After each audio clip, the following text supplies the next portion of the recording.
They're eating the pits. Mary had a little man. The fault. We believe that all men are created equal. To the magnificent mosaic that is America. From radio beacon to radio beacon. I have a dream today. Change has come to America. Believe me. Help is on the way. Knock, knock. Who's there? It's a figment of your imagination. Randi Rhodes Show. Turn up your mind. They're eating the pets. So I got asked right after the debate, do you think we should do another one? And I said, hell, every day we should do another one. Of course. Well, it's not going to happen because Donald Trump confirmed today he's not doing another one. So, give him a little break. That one left a mark. So he's with it. So, look, who he was on full display the other night. His true colors were out there. Not just his makeup. So, if I heard somebody say, if you want to know in a debate who's winning or whatever, turn the sound down. And you would have sworn that was a nearly 80-year-old man shaking his fist at clouds. That's what it looked like. So look, this guy has spent his entire life focused on himself, obsessed with the past, and the thing that is unforgivable, rooting against America and America's people, which he's done consistently.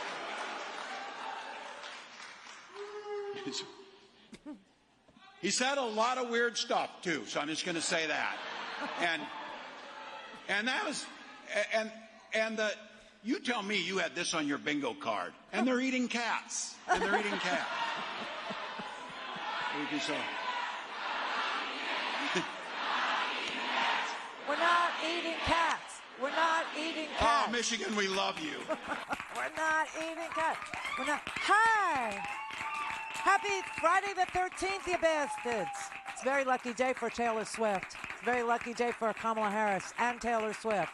It's a very lucky day for America, Taylor Swift, and Kamala Harris. Very unlucky day for Donald Trump. Actually, can't be more unlucky than September 10th. That was like the worst. So, all right, yesterday we had some technical issues that we were constantly being told about by you, our loyal clients out there. And so we had to take a work day. It's fixed now. The audio was apparently dropping out randomly, like self-bleeping, almost like Donald Trump, committing suicide there on the debate stage, almost like that. So we had to call Roy, the big guns, and he came and fixed it. It was a piece of equipment. It was malfunctioning. It was, doing weird things to itself, like Donald Trump did the other night. Except in my little studio, we don't have 67 million people watching my equipment fail. Holy crap. That is quite a number. 67 million people. 67 million. Now, the first debate between Joe Biden and Donald Trump, that garnered 50 million viewers. 50 million viewers. Nobody gets that. I mean, on a good night, I've told you this about 67 million times. But on a good night, Fox News gets about 3 million viewers. That's why it's so strange to me that it has such a rumbling, chain, sort of blockchain effect on, American politics, because very few people tune into that swill, okay? The other channels, the CNNs, the MSNBCs, sometimes they get 1 million, sometimes 2 million, depending on what is in the news cycle. But most nights it's, right around 1 million, sometimes less. So that's who's watching cable. Then when you look at ABC, NBC, and CBS, like the main channels, not the cable channels, that's where you get 8 million viewers a night, 10 million viewers a night. And, people live in their own little, information bubble, so they don't realize that the numbers are so huge for nonpartisan media, for, I will say, corporate.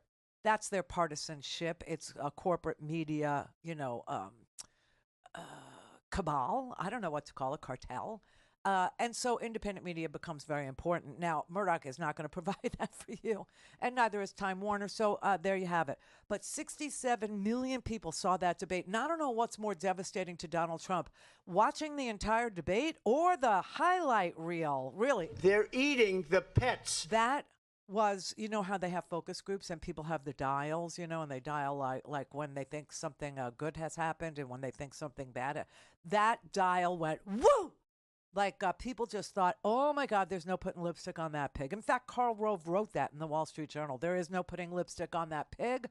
That Donald Trump's debate, I was going to say debacle, but his debate performance was catastrophic for Donald Trump. And, the strange narcissist that he is, the collapse that he's, starting to feel, the wound that he suffered in full view of, you and me on Tuesday night, that that has made a mark. It has. It's just Walls was kidding around, but it's not really funny. It left a mark. It was a narcissistic wound, and you could see that the next day, yesterday, he was out there saying that all the polls he saw, which are clickbait polls, they're like Elon Musk.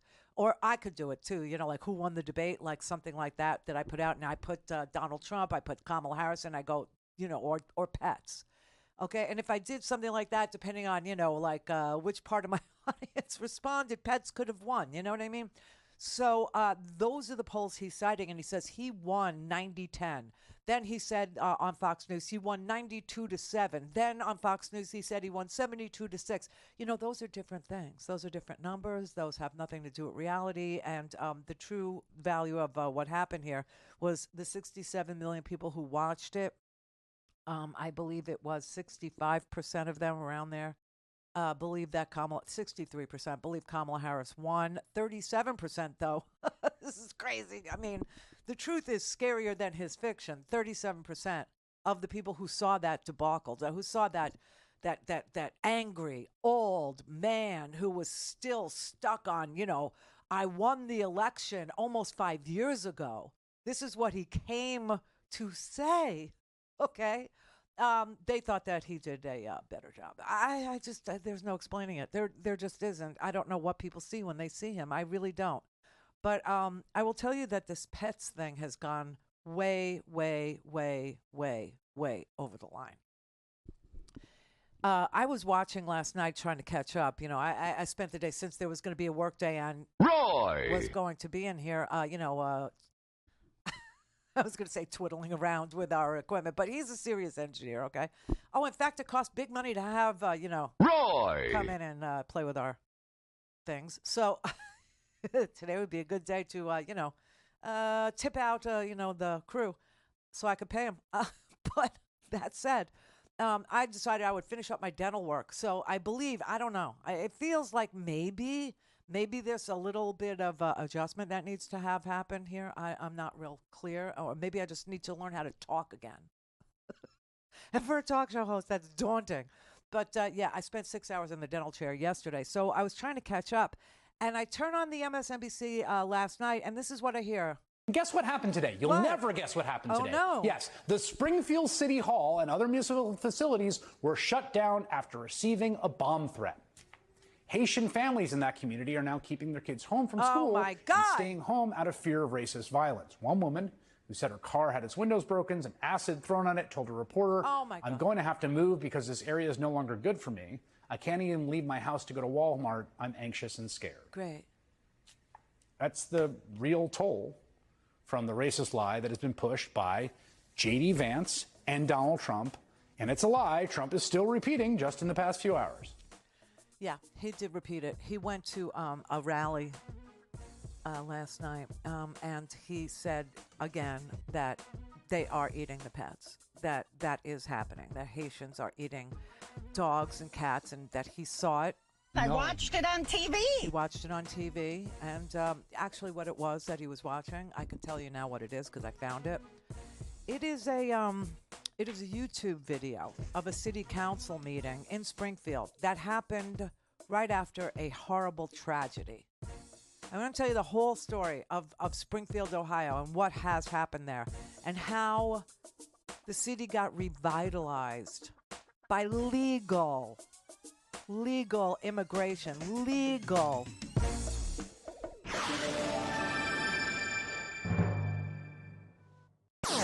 All things Randi at RandiRhodes.com. Go for lawn. watch. Speaking truth to power, the Randi Rhodes Show. The migrants are walking off with the town's geese. They're taking the geese. The geese? You know where the geese are? In the park, in the lake. Those are ducks. And even walking off with their pets. Oh my dog's been taken. My dog's been stolen. This can only happen.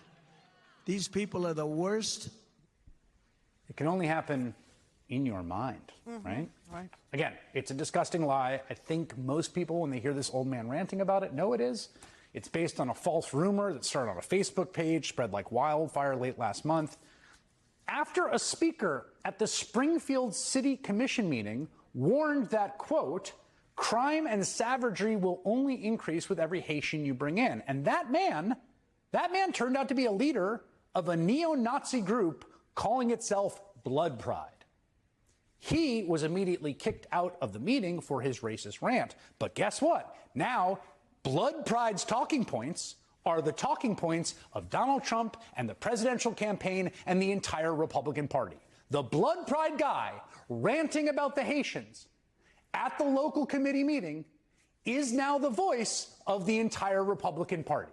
That is really sick and sad, but it's very true. It's absolutely 100% true. Okay, so here's the story of Springfield, Ohio. Springfield, Ohio is it's a city between Columbus and Dayton. Okay, and it was one of those industrial towns that for decades, I mean, you know, ever since I can remember, was a shrinking Midwestern town with pretty much no future that anybody could see, except for a couple of people in the town who tried very, very hard to do economic, revitalization, who tried very hard to lure businesses to Springfield in order to take over some of the closed down plants that were there.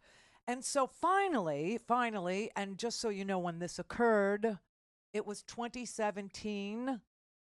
Donald Trump was president, so I just take it any way you want. I'll just tell you the facts, and you can, fill your mind up with, pro-Trump or anti-Trump or whatever it is that you want to do. But here are the facts about Springfield. In 2017, a Japanese auto parts manufacturer decided that they were going to pick Springfield, Ohio for a new plant in a decaying part of town, and that they would then be able to take over the site of an International Harvester farm equipment plant that was the biggest employer in Springfield, and they would move in there. And so in 2020, 3 years later, after that happened, Springfield was able to, the economic developers who were in Springfield were able to then attract a food service firm, a logistics company, a microchip manufacturer, and others. And Springfield created 8,000 new jobs, which was unbelievable. The man who is responsible for this, the vice president of the economic development for the Greater Springfield Partnership, executed this plan. His name is Horton Hobbs. And Horton Hobbs is responsible for the transformation of Springfield, Ohio. But very soon, after they were able to attract all these various businesses to Springfield, Springfield could not attract workers to work in these various, new plants and jobs. The microchip factory, the logistics company, the welding company that was making auto parts, the metal company that was making auto parts. There just weren't enough workers. Why? Because in Springfield, Ohio, many of the working-aged population had descended into addiction. And they didn't show up for work. And others wouldn't take entry-level employment. They were so used to not taking employment that the idea that they should give up their check, I guess, in exchange for working for, $19 an hour didn't seem good to them. It wasn't a deal that they would take, and others just said they didn't want to work on factory floors. Some didn't want to drive forklifts. Some didn't want to do rote work, repetitive work. And so they couldn't staff these places that Horton Hobbs and his economic development group had brought into Springfield to try and revitalize the town. And the town was in total disrepair, okay? You had these mansions on I guess it's Fountain Avenue is like a front street. Almost every place has a front street, right, in Ohio anyway. And those houses were falling apart. They were boarded up, whatever. You know what it looks like. And so the whole town was in disrepair. And then they brought all this business and all these jobs, and no one wanted the jobs.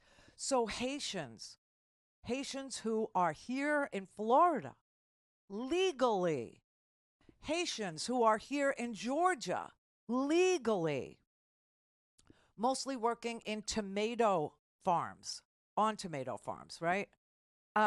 Who are here legally, they started to hear about the advertising that Springfield was saying that there were well-paying blue-collar jobs, a very low cost of living there, lower than Florida, and they started to pour into Springfield. And the employers there were so happy. Churches there were thrilled. The pews had been empty for a really long time there. And I don't know if you know this or not, but Haitians are uber religious people. And they go to church regularly. I know I work here in a Haitian neighborhood, okay? I know I've been here almost 10 years now. Okay? And it's a great place to be. So the Haitians, just so you know, they have legal status. They have protected legal status. They have social security numbers. They have work permits. And they had the temporary protection visas because, I don't know if you know this, but Haiti has had like the worst luck of any place you could possibly conjure up in your mind. Haiti has had natural disasters spanning the course of natural disasters. They have had earthquakes, they have had major hurricanes, they have had cholera outbreaks, and then a couple years ago their president was assassinated. Okay, and so they have been overrun with gang violence and street crime, and it's just impossible to live there. And so, since the earthquake, and since the hurricanes, and since the cholera outbreak, Haitians have been asking for temporary protected status in the United States, and they've been given that.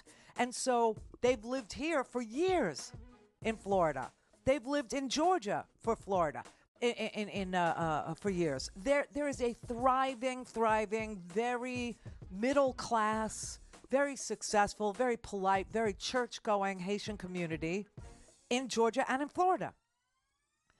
Now there's also that in Springfield, Ohio, because they moved there to make parts for cars and trucks and tractors.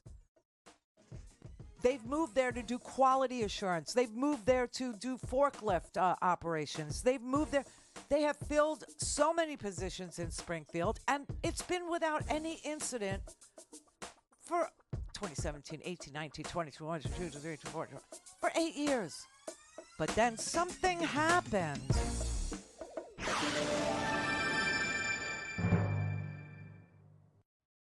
Call in, connect. To speak to Randi, call 561-270-3844. 561-270-3844. It's been 9. It started slowly. Years. We had Stress, an application pool tension, that was a little bit different. And division, people coming to work here. People looking for jobs. Rights, what he's welding here again are welded axle components. Jamie McGregor is the CEO of McGregor Metal, which makes welded parts for the auto and farm industries.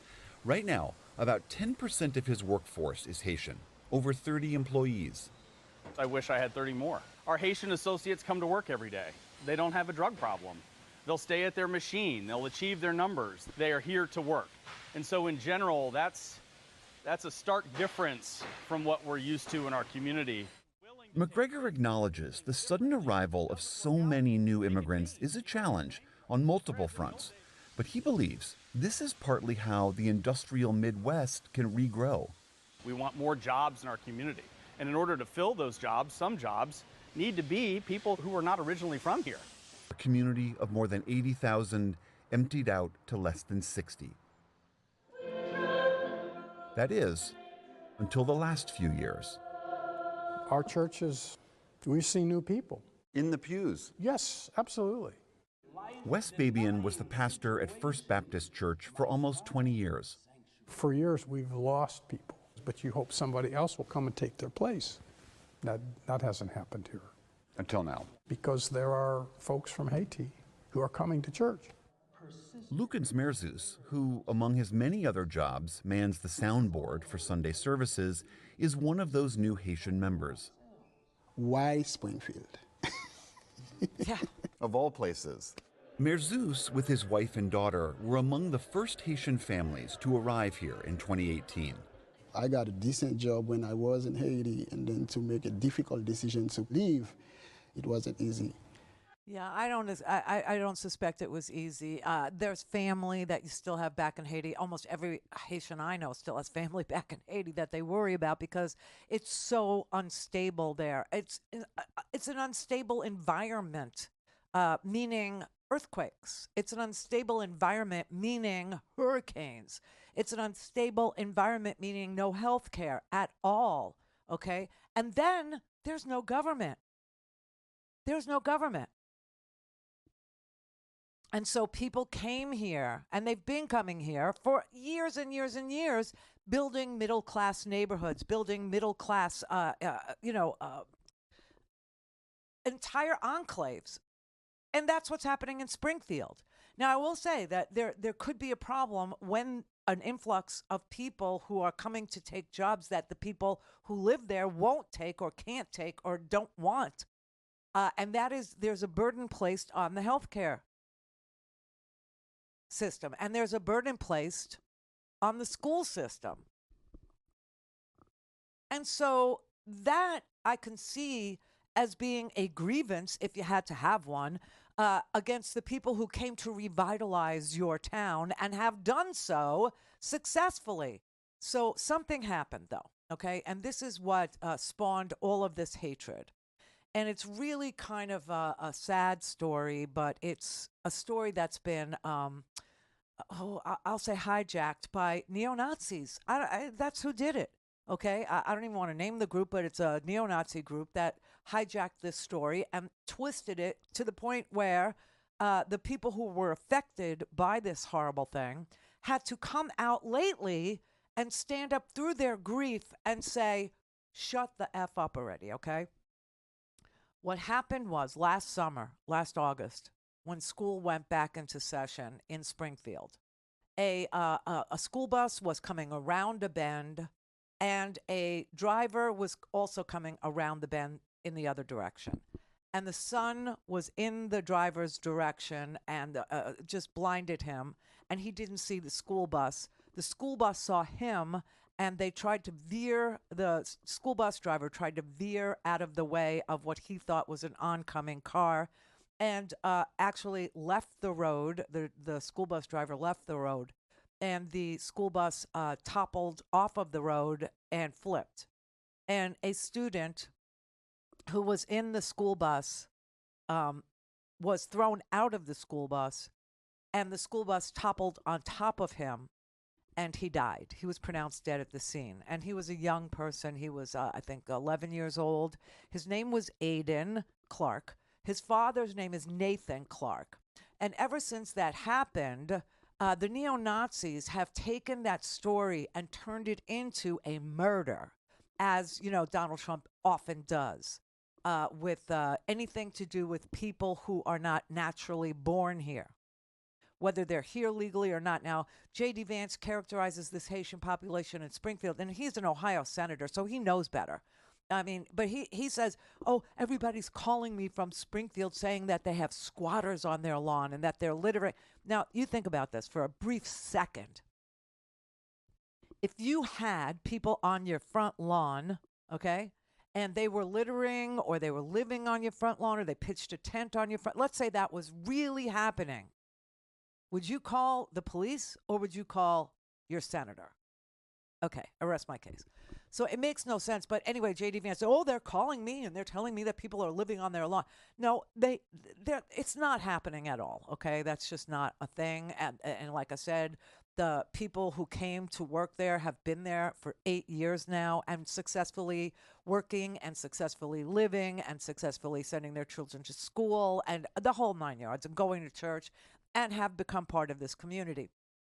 But after this bus accident happened, the city council had a meeting, and all these freaky people who, so we're not racist. It's just a culture difference. We don't understand their culture, meaning we don't speak Creole. We're not going to learn it, and we don't want to have anything to do with them. And this was the exact crevasse. This was the exact crack in our relationship that we needed in order to come here and lie about Haitians living in our community. We don't like it.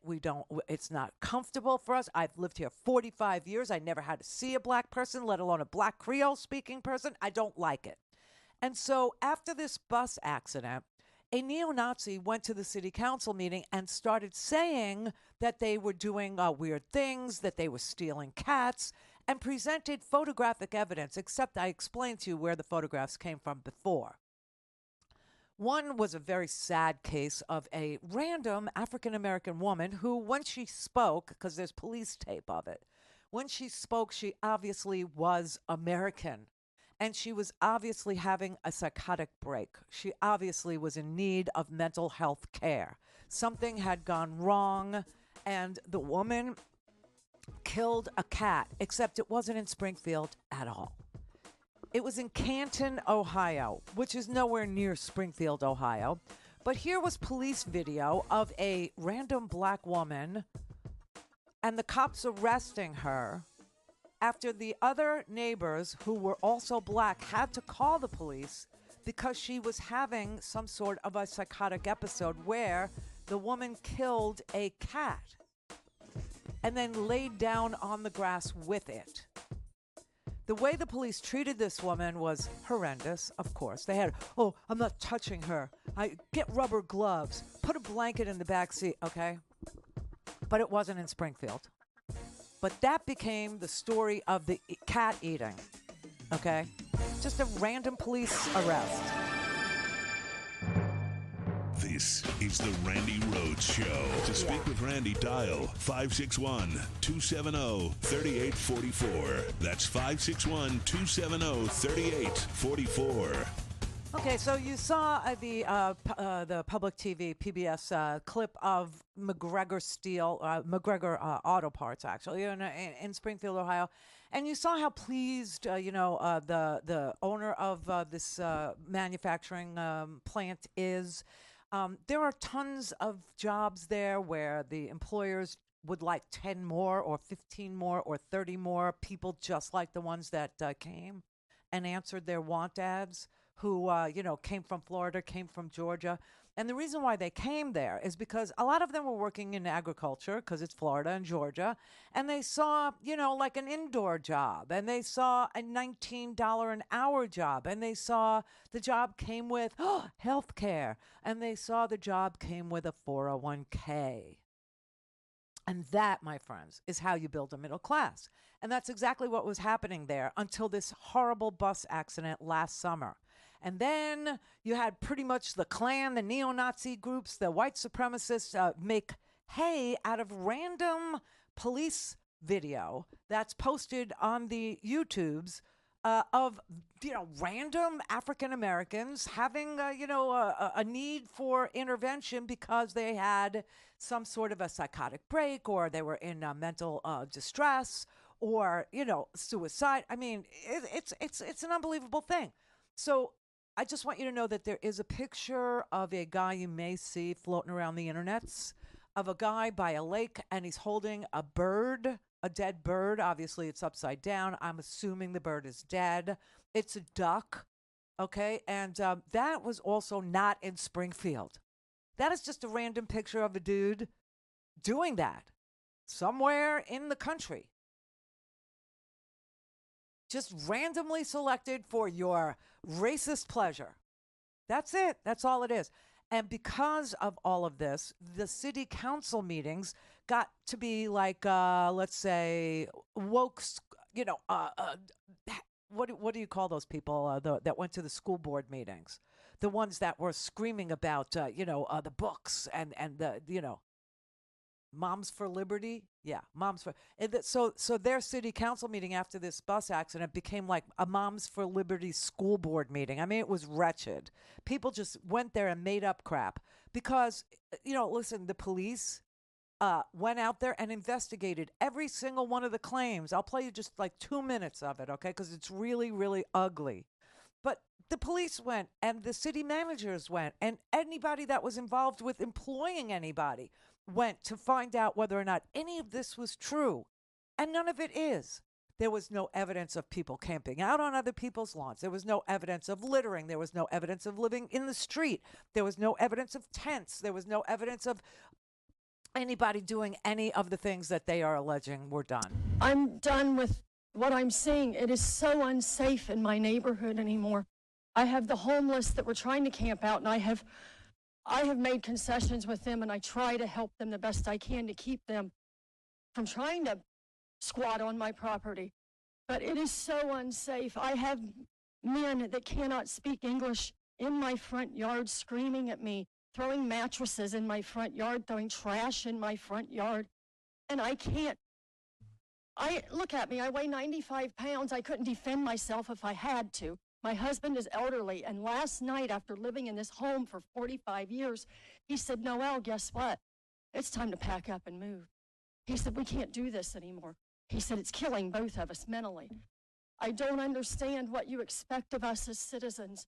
I mean, I understand they're here under temporary protected status, and you're protecting them, and I understand that our city services are overwhelmed and understaffed. But who's protecting us? If we're protecting them, who's protecting me? I want out of this town. I am sorry. Please give me a reason to stay. Okay, so obviously there's a police officer standing right there, and this is a city council meeting. So if you make a complaint like that to your city council, obviously it's going to get investigated. There was no evidence of mattresses. There's no evidence of litter. There's no evidence of squatting. There's no evidence of anybody yelling at her. There were nothing. There's nothing. It went on and on and on and on and on. This guy's hysterical. This guy is a YouTuber. That he calls himself a social media influencer. I think this is now the new term for I get a disability check and I don't want to work. I'm now a YouTube social media influencer. You guys are just sitting up there and something. Like I really challenge you guys to get out here and do something. These Haitians are running into trash cans. They're running into buildings. They're running into they flipping cars in the middle of the street. And I don't know how, like, y'all can be comfortable with this. Like, I don't know, like, who's getting paid from it. I honestly feel like someone's getting paid from it in the background. You got a bunch of people on a bus getting dropped off at a gas station to come down here. I know a single mom that FaceTimed me this morning at the welfare office that really need something. And it's nothing but immigrants over there. Okay, so obviously the people who are used to getting the check and need to go to the welfare office are finding the lines are longer. Okay, and so they're very disturbed about the social services situation. Again, I can sort of sympathize with having now to wait. Instead of a 15-minute doctor visit, it's now taking about a half hour or longer because people don't speak English and you need translators in the doctor. And it's an inconvenience, to the white people who have lived there for 45 years. But their town was a dying, dead piece of swill on the side of Dayton, okay? And now it's a real place with real rent and real tax base and real homes being refurbished and real work being done. And they everything was fine. You see the date on this city council meeting? This was like last week. It was like a couple weeks ago. And there's no evidence that they're crashing their cars into buildings. There's no evidence that Haitians are flipping their cars. There's no evidence that Haitians are driving into buses, except for this one school bus accident that happened. And you know what's really sad is that there is a family who was affected by the death of this young man on this school bus. And by the way, the man who was driving the car that caused the school bus to veer off the road, he's already been tried. He was found guilty of reckless driving, even though it was just the sun in his eyes. There was zero evidence of drugs, zero evidence of alcohol, okay? None of that was present, and so this man was just tried for reckless driving. And he was convicted, and he's about to face sentencing. And, of course, you know, when you cause the death of another, even if you don't intend to, it's manslaughter. And so this guy could be facing 9 years in prison. We don't know yet what the, outcome will be in his sentencing phase, but we do know that he stood trial. No alcohol, no drugs. This was just, a tragic accident. Well, the father, the dad of Aiden, who was killed in this accident, he also went to the city council meeting, and he is just beside himself with grief and disgust and disdain for Donald Trump and J.D. Vance, who are invoking the death of his son, characterizing it as a murder, which it wasn't, and using it to elevate themselves politically. He's like, I am so done with this. J.D. Vance and Donald Trump, they have spoken my son's name and used his death for political gain. I wish that my son, Aiden Clark, was killed by a 60-year-old white man. I bet you never thought anyone would ever say something so blunt. But if that guy killed my 11-year-old son, the incessant group of hate-spewing people would leave us alone. I mean, how sad is that? He lost his son last year. He's barely had time to properly grieve and go through the phases, okay? And now he has to go to a city council meeting and invoke the name of the former president of the United States and his never-will-be vice president and say, I am so tired of them invoking my son's name for their own political gain. He goes on to explain my son was not murdered. It was a tragic accident. And, I just wish that it would have been a 60-year-old white guy so that you people would not drag me into your disgusting sewer pit of racism. We don't have a problem with the people who are coming to do the work in our town.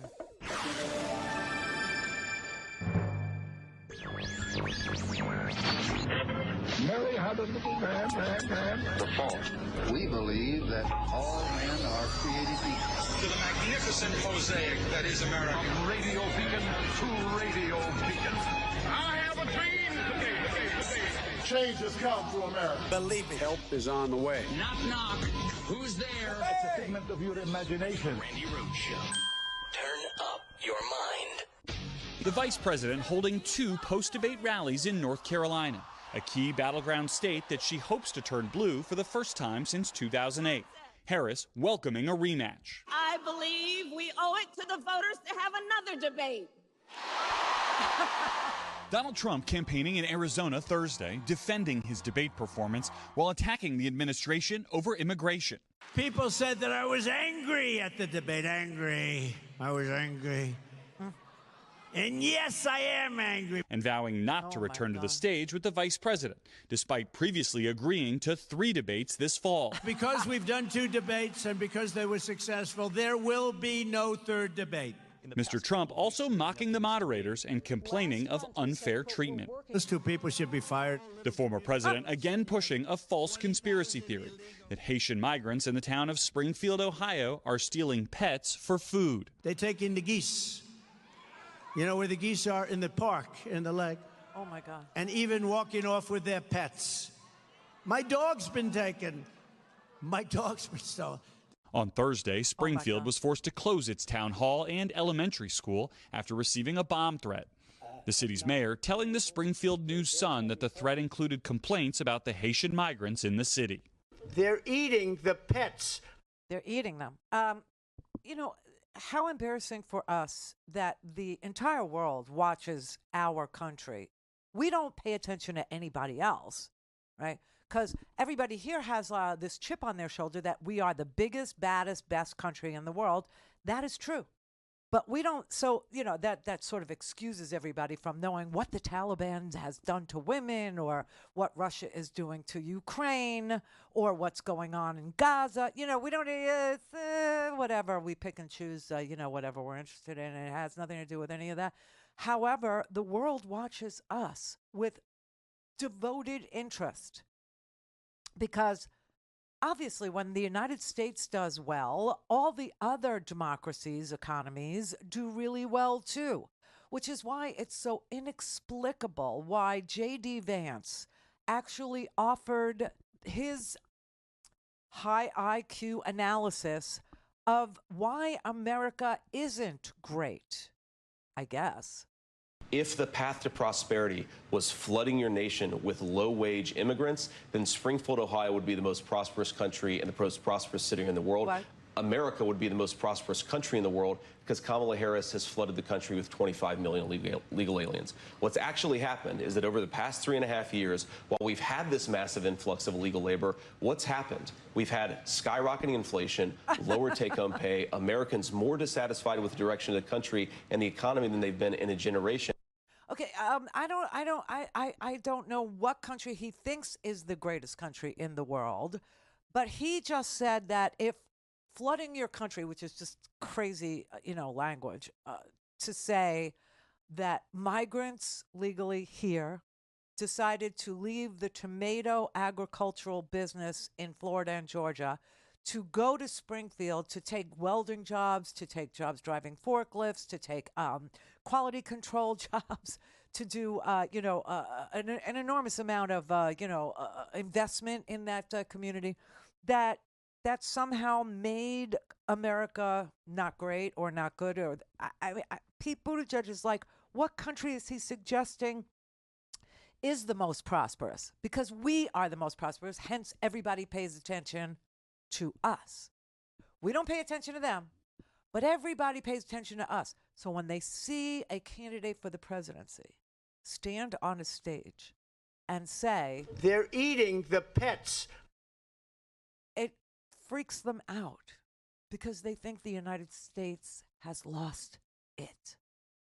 Earlier today, I saw that J.D. Vance went on TV and said that if immigration were part of how countries become prosperous, then, quote, America would be the most prosperous country in the world, which makes me wonder, what country does J.D. Vance think is the most prosperous country in the world, since he doesn't think it's America? And also, does he really think that immigration has nothing to do with American prosperity? Most Americans disagree. By the way, most Americans also disagree with Donald Trump's decision to kill the bipartisan border bill that Kamala Harris has pledged that she would sign if it came to her. So rather than have us talking about that, he wants us talking about people allegedly eating cats, which is not happening. And then the other thing they'll do, of course, is because this is a country of 300 million people, they'll probably sooner or later find some case where somebody somewhere did something weird to a cat and try to make that into a reason to prolong this debate so that we could be talking about anything but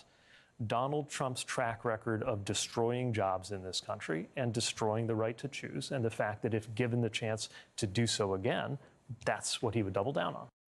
Well, so just to update the brilliant and wonderful and adorable Pete Buttigieg, there was a terrible thing that happened to a cat in Canton, Ohio. This is the basis of their eating cat story. So while I accept his argument on every level that Donald Trump is bringing up eating pets because he doesn't want us to look at his record of botching COVID, of closing down this economy, of being the only president since Herbert Hoover who left the country in a worse mess, okay, with, bleeding, hemorrhaging jobs, a failing economy, negative growth, and the health of the United States in the most dire straits that it has been in a century. And then proceeded to nominate 3 Supreme Court justices who would, on the back end of his failed presidency, take away the right that women have relied on, families have relied on in this here country for half a century. And then claim that everybody wanted that right taken away from families in this country. I mean, it's very sick. He's such a twisted freak, but I just want you to understand that the whole world watches us. The whole world. People who wish us well and people who don't. Okay? People who want to partner with us and people who don't. People who want to piggyback with us on our plans for climate, carbon reduction and, green new energy, and people who don't. But they're all watching. They're all watching. And they saw, 67 million Americans saw that debate. Millions and millions more saw it worldwide. Let me tell you what that debate actually, caused. So the icing on the cake, the cherry on the cake of that day was Taylor Swift endorsing Donald Trump, right? So when Taylor Swift endorsed Donald Trump, I said to you that I believe that this was, probably the most powerful endorsement of any celebrity, and she is. She's a talented person, but she's a celebrity. That the most important endorsement I've ever seen since Oprah endorsed Barack Obama was hers. And that the way she did it with aplomb, with, caution, with telling her followers, with telling her fans to make their own choice and not to, tell them that you must do what I do, but to actually tell them, do your research, it's time. And just remember, no matter who you choose, you have to be registered to vote to choose them. That actually translated into over 400,000 people newly registering to vote. 400,000 people newly registering to vote. It's like she made the difference in every swing state right there.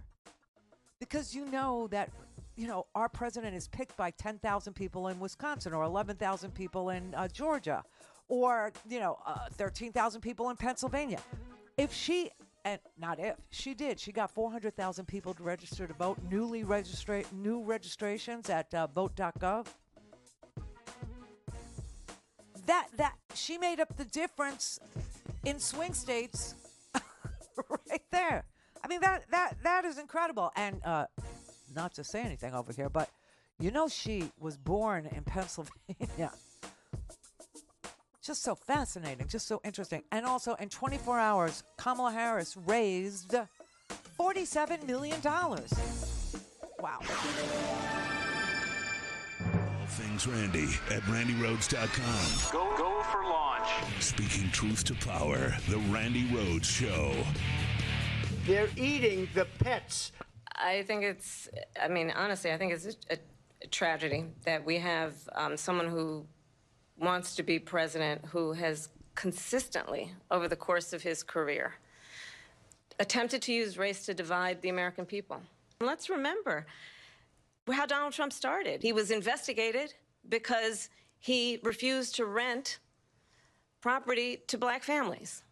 Let's remember, this is the same individual who took out a full-page ad in the New York Times calling for the execution of 5 young black and Latino boys who were innocent, the Central Park 5. This is the same individual who spread birther lies about the first black president of the United States. And I think the American people want better than that. Yeah. I meet with people all the time who tell me, can we please just have discourse about how we're going to invest in the aspirations and the ambitions and the dreams of the American people, knowing that regardless of people's color or the language their grandmother speaks, we all have the same dreams and aspirations and want a president who invests in those, not in hate and division. They're eating the pets. Really, how the whole world heard that. Okay, that I can't stress enough. People who would be negotiating with us saw the ego and the willingness of this man to say outrageous things, to be racist, to inflame his own population. A man who had no health care plan. None. A man who had no plan for the economy. He has no tax plan that he could tell you about because you've already seen his one trick, and that is to reduce the taxes of the wealthiest Americans, right? And then botch a pandemic so hard and so bad that we are literally locked up in our homes for almost 2 years and, sending out stimulus checks and having people believe that that is a good result for the United States. That's as good as it gets. I think that's why people remember with longing the COVID era, because they were, holed up in their houses and the checks were coming. Do you know? And I think that they thought they were doing better because they didn't have to work and the checks were coming. I don't know. I don't know what to say about the people who think that 1 million dead Americans was a good result because they could stay home and get a check. He has no plan for childcare. He has no plan for energy independence. He has no plan for the climate. He has no plan for health care. He had a concept. She cracked up. Oh, she loved that. That was one of her favorite things yesterday. She, when she was in North Carolina. Top of all of this, Donald Trump intends to end the Affordable Care Act. And as Stacey mentioned, you heard what he said in the debate. He has no plan to replace it. He said, concepts of a plan. Oh, you all watched the debate.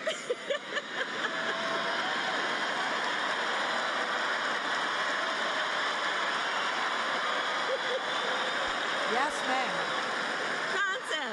Concepts. No actual plan, concepts.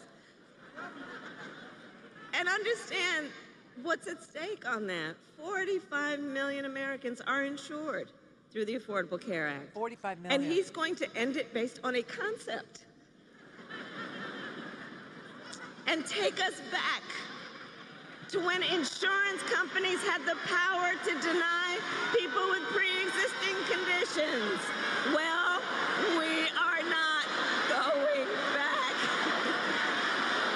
We're not going back. We are.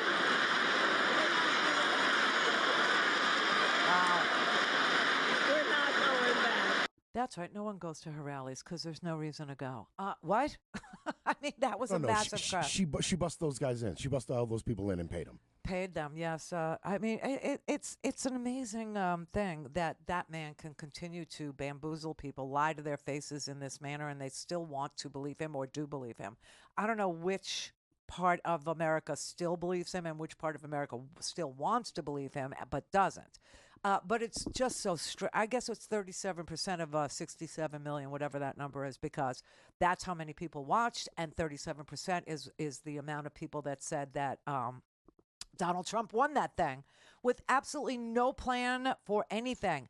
And then they have the nerve to, swivel around on their kitten heels, these, Fox News broads, and say, what was Kamala's plan for health care? What's Kamala's tax plan? What's Kamala's plan for securing the border?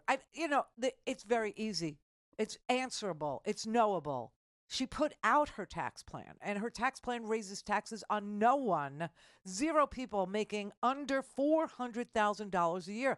But it does raise the corporate tax rate from 21% to 28%, which is still lower than it was before Donald Trump came and lowered it to 21%. You got these just the most profitable businesses on this planet paying 7%, 3% in taxes. And she's like, no, we need a minimum mandatory tax, 15%. And then, and then a wealth tax for people that make over $50 million a year would be a good idea. You remember when Donald Trump called Hillary Clinton a nasty woman? You remember that moment? So let me just refresh what they were talking about in that moment. So what spawned that, pithy little exchange on the part of that pie hole was Hillary Clinton was saying that in her tax plan, the people who were paying into Social Security would not stop paying into Social Security when they hit $160,000. Because that was the, I think it still is, that was the threshold where your obligation to pay into Social Security ended. You didn't have to pay another cent after 160. And she was saying we have to raise the threshold. We have to, and she said, and, it would affect guys like Donald Trump if he ever paid his taxes. And that's when he interrupted her and said, "What a nasty woman. You're such a nasty woman." That's what was going on. Kamala's tax plan, it was in the homework on Wednesday. We have it, for you. You can Google it. It's there. In fact, all of her policy plans are out there. They're all, available. They're all digestible. They're all, served up in a pretty easy to understand format. And she just has a plan that would raise revenue so that we could have things like child care, like universal pre-K. It's the Elizabeth Warren sort of a view on taxation that would not be regressive, meaning would hit the lowest, income earners the hardest. But that is Trump's tax plan, and he didn't want to talk about it. Trump's tax plan actually increases by $1,000 a year the amount of taxes that people making $50,000 a year have to pay. It increases taxes on people making below $300,000. When you get to $200,000 and $300,000, that's when you start to save $14,000 a year on taxes. That's Donald Trump's plan. How is that good for you? Call in, connect. To speak to Randi, call 561-270-3844. 561-270-3844. He did not say one thing what he would do to make life better for the American people. Not once. Remember, after he came down his golden escalator, he said this would be easy. This would be easy. I would have a health care plan on day one. Yep. That was 9 years ago. But look, it's progress, apparently. He has the concepts of a plan.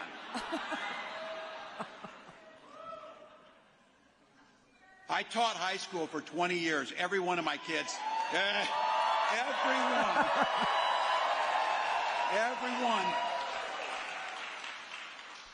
every one of my kids had a better excuse for not doing their work than that.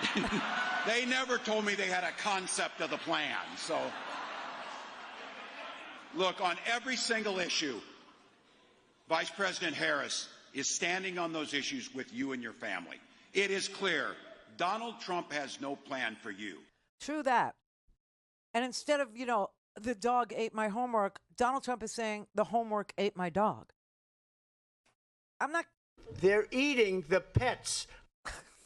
It's just, wow. I mean, amazing. So, okay, let's just go briefly over Kamala Harris's tax plan, shall we?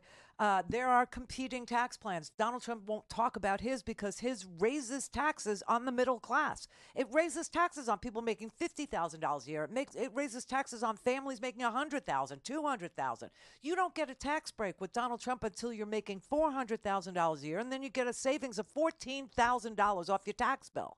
I mean, it's so rigged for the wealthy, his tax plan, that, of course he doesn't want to talk about it. You think he wants to tell Pennsylvanians, blue-collar workers in Pennsylvania? You think he wants to tell Polish people in Pennsylvania, there's a large Polish population there, that he doesn't want that he wants Vladimir Putin to win in Ukraine and take Ukraine and then march right into Poland? He can't sell that crap. He can't. But Vladimir Putin has him by the nads. And there's Russian interference in this election. And don't say we're crazy because this is, again, a thing. And it happens every election cycle. I mean, there's just no getting away from it. They meddle, they interfere. Why? Because they see he's an abject lunatic. They see that he's like offing himself in public. They see that he's incapable of putting his ego aside for 2 seconds. For 2 seconds and not taking her bait. Instead, he's crawling into the bait box and munching away. And it makes him look stupid and small and feeble and old. And that's why, everybody on Fox News was like, oh, my God, he lost so bad. Holy crap, what are we going to do about this? I mean...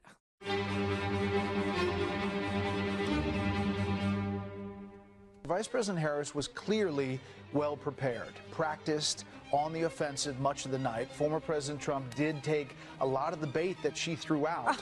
Make no mistake about it. Trump had a bad night. He rose to the bait repeatedly when she baited him, something I'm sure his advisors had begged him not to do. And we heard so many of the old grievances that we'd long thought that Trump had learned were not winners politically.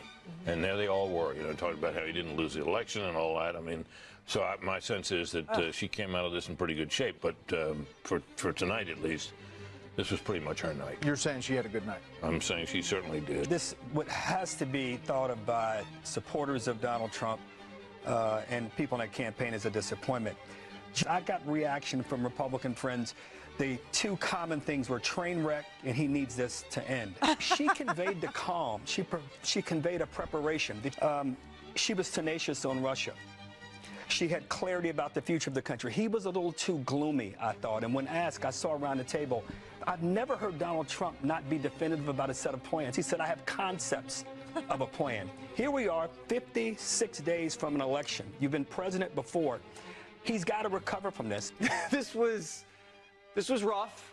This was pretty intense at times. She started off shaky. She regained her footing. You watch this thing, if you're a Democrat, you're like, oh, she did a great job. You're Republican, you look at this and you're like, that's Donald Trump. He had some moments where you were like, oh my God, right? Where are we going with this? But he missed more opportunities. And he took all the bait and none of the opportunities. She pivoted better. Did Donald Trump miss a few opportunities? Absolutely. They're eating the pets. She won. Okay, that's Fox. She won. Can you imagine what the rest of the world is thinking? Oh, my God. So this is why Vlad has to prop this guy up, okay? Because he needs to invade Poland. Yeah, and Donald Trump should have said just point blank that he wants the democracy to win, but he couldn't. He couldn't make himself do it. And Vlad he's probably just sitting there just, sweating bullets and shaking his head going, oh, my God, I'm losing like 1,200 soldiers a day for this? For this? But then Fox pivoted. Okay, they started to see, oh, my God, what are we going to do? And they saw the polling, and they saw that he really lost, and they saw that Kamala Harris raised $47 million in 24 hours. They saw that Taylor Swift endorsed. Yeah, and by the way, we do recognize that there was a misspeak. Randi misspoke earlier. Rest assured, Taylor did endorse Kamala. I've been getting a few phone calls, so that was just what happened. Early in the show, you mentioned that Taylor had endorsed Trump, and I did. It was a quick slip. Oh, that's blasphemy. And people lost their minds. Oh, that's blasphemous. Oh, I'm going straight to hell now. I'm going to the ninth circle of Cavullo hell. Oh, I am. Ooh, that's bad. Wow. I wonder if people are going to Frankenstein that and put it into some Trump ad or oh, I take it back. I take it back. Out of the universe. Take it out. So Kamala Harris was endorsed by Taylor Swift, and because Taylor Swift endorsed Kamala Harris after the debate, guess what happened? 405,000 new voter registrations at vote.gov actually occurred. Kamala raised $47 million in 24 hours. And this had, the people at Fox spooked. I mean, just totally wigging out. So Jesse Waters tried to walk back what he was, trying to get at there. And he said, well, Donald Trump had the most memorable lines of the evening. They're eating the pets. Yes, the Titanic was also an unforgettable voyage, Jesse. Idiot. I mean, he literally knocked himself out. Where's John Bon Jovi when you need him? Oh, did you see that story? Did you? No? Oh, wow. So, as if John Bon Jovi weren't brilliant enough as an artist, as if he didn't have the longevity of like a 40-year career on top of it, and as if I couldn't vouch for him being a really good person, which I can because he is. A woman was going to jump off of a bridge and commit suicide. John Bon Jovi was doing a photo shoot on said bridge at that moment, saw her, walked over to her, talked to her, helped her come back over the railing onto the bridge, hugged her, and walked away with her to get her help. Saved her freaking life. Amazing. Fatality. This is the Randi Rhodes Show. To speak with Randi, dial 561-270-3844. That's 561-270-3844. It was here on Nashville's pedestrian bridge where yesterday evening one woman was considering taking her own life. That's until Jon Bon Jovi stepped in. Oh my God. Video just released by MNPD shows a woman who has climbed over the railing of the bridge and is looking down at the water below. At the same time, on the other side of the bridge, Jon Bon Jovi is doing a photo shoot. Seconds into the video, Bon Jovi spots her and walks over with another woman. They talk to her, trying to comfort her, and eventually convince the woman to climb back over. Bon Jovi takes her arm and helps lift her over the barrier before giving her a hug. During this, someone on his team called 911, and they all waited with her until paramedics arrived. Both the Metro Nashville Police Department and the fire department came to the scene to help the woman. That's beautiful. I mean... If you are in Tennessee and you are about to jump off a bridge and kill yourself, and Jon Bon Jovi walks up to stop you, that is the universe telling you to stop. Yep. Yeah, I gotta go with that. In fact, I would extend it to any Jersey guy. If you're in Nashville and you're on the pedestrian bridge, and any Jersey guy comes to rescue you from, just go with the Jersey guy. Just go with them. They are the kindest, nicest people. I've only ever, been with Jersey guys. One guy from Brooklyn, but he moved to Jersey, so. Hi, Mike. No, so seriously, Howard's from Jersey. Jimmy's from Jersey. John is from Jersey. I'm so, wow, that just blew me away because, I happen to know that he and his wife, Dorothea, they run soup kitchens. They run homeless shelters. They have social services for people that they literally put their own money into in New Jersey. I mean, his life is really one for the record books. If you ever wanted to know, I'm idly rich, I'm uber talented, and I don't know what to do in my spare time, look up Jon Bon Jovi's life and emulate that. Just go with that. Do that. And it's the same thing with Kamala Harris in this weird way, okay? Kamala Harris, think about this. She was a district attorney in San Francisco, right? You know what you can do with a background like that? Yes, you can go work for a white shoe law firm. You can actually switch sides. You can become a defense attorney. You can make oodles and oodles of money as an ex-prosecutor, now defense attorney. Then she was the attorney general of the great state of California. She ran the United States' second largest Justice Department after the Department of Defense. I mean, the Department of Justice, the federal Department of Justice that Merrick Garland runs, okay, because he's the Attorney General of the United States. She ran the second largest Justice Department. Do you know what you could do with something like that? Do you? Yeah. You could be like a super uber California attorney in private practice and make millions and millions of dollars. I mean, her husband, no slight against him, public service did not call to him in the same manner, but he's an entertainment attorney, Doug Emhoff, and he's a very good one. Okay? He's a really successful entertainment attorney. It's what Doug Emhoff is. But Kamala Harris could have, matched him and raised him and just done, 80 billion times the kind of billing. But instead, she ran for the United States Senate, a job that pays a measly, it's less than $200,000 a year, okay? She is a person who is called to public service. She is a person whose heart lies with the people. Jon Bon Jovi, in that weird way, that you just saw, also will show up for somebody in distress and help them to the best of his ability. That I did not realize. I mean, I always knew, what went on backstage and stuff was, believe it or not, he would meet, some of the Make-A-Wish Foundation kids. He would meet kids who, were suffering from various, maladies and diseases. Always make time for that. He always did. So I understood who he was. But, I mean, I haven't seen him in years and years. I think the last time I saw him, I was in New York working for Clear Channel, and I had a studio there, and he came in to do an interview with somebody else, and I saw him, and he saw me, and he came into my studio, and, I was lucky that he saw me and, still remembered who I was and came in and talked to me for a while. but that's the last time I saw him, and that's a long time ago. And he hasn't changed. She hasn't changed, okay? Tim Walz is a teacher for, 20 some odd years, a high school teacher, a high school coach, football coach, a guy who served in the National Guard for 24 years. Oh, my God. I mean, why is this even close when you know the character of the President of the United States is the most important thing about the President of the United States? Otherwise, Joe Biden wouldn't have stepped aside.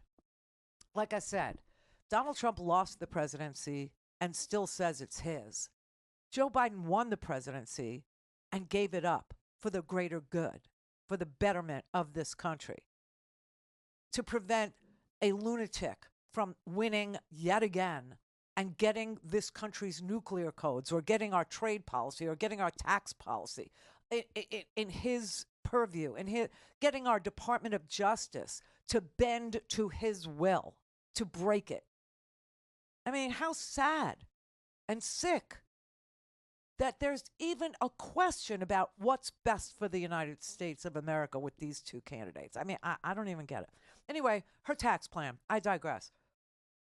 95% of Americans would see lower taxes under the Kamala Harris tax plan. Okay, the Penn Wharton budget model, which she quoted to Mr. Wharton himself, which totally ate him up inside. The Penn Wharton economics professors said 95% of Americans would see a lower tax burden and under her plan, and that high earners would pay more taxes. The top 1/10 of 1% the top 10th of 1% in this country make on average $14 million a year. $14 million a year. Their taxes would increase by $167,000. And trust me, when you make $14 million a year, $167,000 is less than a pay period. Okay? They wouldn't even feel it. So there's that. She also wants to eliminate federal taxes on tips, but Donald Trump has a carve out for hedge fund managers getting tipped out. So this is why he said it, okay? The startup expenses for a small business like this one would go from $5,000, which you can deduct, to $50,000, which you can deduct. In your first profitable year, you don't even have to take the deduction in your first year of operation because you're probably still losing money. And we didn't make any money until 2 years in. So, listen, everybody understands that owns a small business how long it takes to become viable, right? So she's going to say $50,000 tax deduction for any startup in the first year or the second year of your profit taking, right? So that you can use it when you need to use it. So, I mean, what's wrong with it? And she wants to do the child tax credit. Again, it's $2,000 now. She would like to do $6,000 for the first year of a child's life. So you could buy a car seat and a crib, and then $3,600 for a child who is 1 year to 6 years old, and then from 7 to 18, I think she wants a $3,000 child tax credit. Why? Because it takes people out of poverty. And the second that thing expired, they went right back into the doldrums, right back into it, right? So $3,600 for young children and $3,000 for children between 6 and 18. Senate Republicans blocked legislation that would have increased the child tax credit in this session. So you know where they stand on this. They can say all they want. J.D. Vance can say, I want a $5,000. He didn't even show up to vote for it, okay? And then the rest of the Republicans blocked it. Same thing with the border security package. Republicans blocked it. Everything that's, that leads down the road to the future, they block because they want to go backwards. They want to go, back to the dark ages, when, you could redline people out of getting housing loans and redline people out of getting business loans and build highways right across, the town and divide it in half. So that you had, white people over here and black people over there, and black people having access to no hospitals, no businesses. No, I mean, come on, give me a break. She's proposing a $40 billion fund to help local governments find solutions to the low housing stock. And that goes right back to where we started with Springfield, okay? Springfield, you got a guy, there's an article in the homework today. Just go to randirhodes.com and click on homework. And if you get there and it's asking you for a donation, you can click past it. Click through it. You don't have to. But I want you to read this because there's a guy who owns 401 rental units in Springfield. in Springfield. He's got about $25 million invested in Springfield in housing. And he's raising the rents for Haitians because they're working. And the people who aren't working, who refused the work, either because they were drug addicted or because they didn't want to do, rote things, they didn't want to do repetitive work, or they didn't think $19 an hour was worth it with a 401k and health benefits, they are being priced out. They're being priced out. She wants to invest in Springfield and other places like it to figure out how to cope and deal with this kind of massive ownership of units, okay? To figure out your housing problem. It's so good.